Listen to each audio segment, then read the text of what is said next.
What can you expect in your Swift Zip after 1,500 miles? I believe we're at 1,460 miles on this thing. We're right around the 3 to 4 month mark we've had this bike, maybe 4 months. I ride it a lot in extended trips, commuting, every chance I get. I'm 48 years old. It's made me feel like a kid again.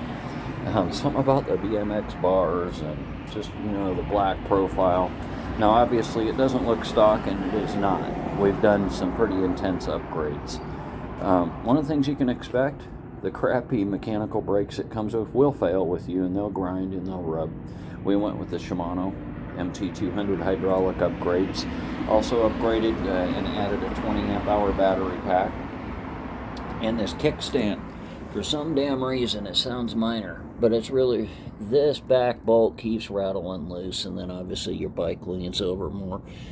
I have to retighten that about every week or so. The tires, the original tires, are still holding up. They're getting a little bit worn down. You can see they still have knobbies. They still whine real nice on the pavement, right?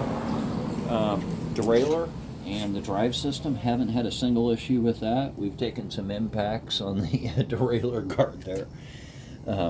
Also took some impacts from over the bars, at max speed on the front forks. But so far the thing tracks true. It's been a great bike. Have absolutely no complaints. I mean, the frame itself, one of the main reasons we bought this bike, is really, really solid. It's heavy and it's tough, which we really like.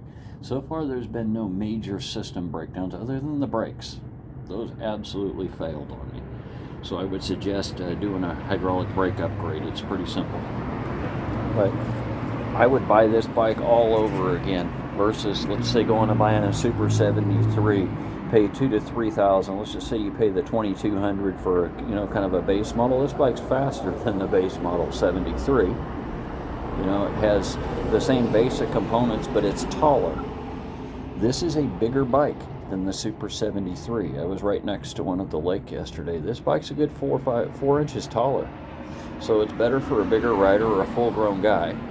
And I kind of like that. It's a little more stable at high speeds because it's bigger, and it's just a little bit longer than the 73 too. So it's a little bit bigger bike, which I like.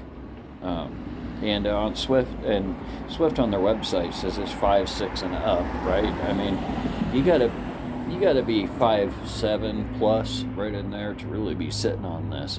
I'm 5'8" and a half, 5'9", and I can touch the pavement, with my feet and put my feet on the ground. But I mean, definitely it's a nice bike for taller riders too. So I would say buy the thing.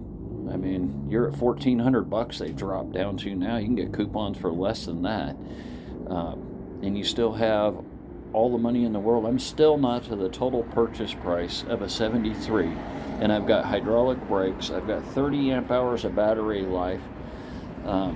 I've got a cool seat that I upgraded on, and I have a cell phone holder on there, and I'm still not at the purchase price of a base model Super 73.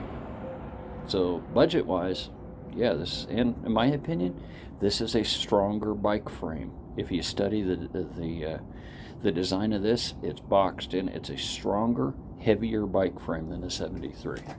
So I'm thinking that it'll be really good for the mid-drive upgrade we're going to do. We're going to go with the Bafang 750 or a 1000.